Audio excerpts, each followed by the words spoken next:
तर मी first time try केला चवळीचा डोसा.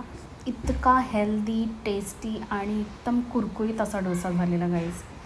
तुम्ही पण नक्की ट्राय करा एकदा.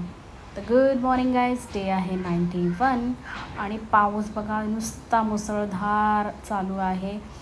कमीत कमी 5 ते 6 दिवस झाले आता पावसात काही थांबतच नाही आहे. त्यामुळे भाजी आणायचा काय मूडच होत नाही खाली जायचा.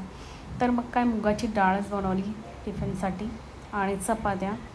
नाश्त्यासाठी बनवला चवळीचा डोसा. खूप खूप म्हणजे खूपच टेस्टी झालेला. तुम्ही नक्की ट्राय करा. रेसिपीही मी अपलोड केलेली आहे.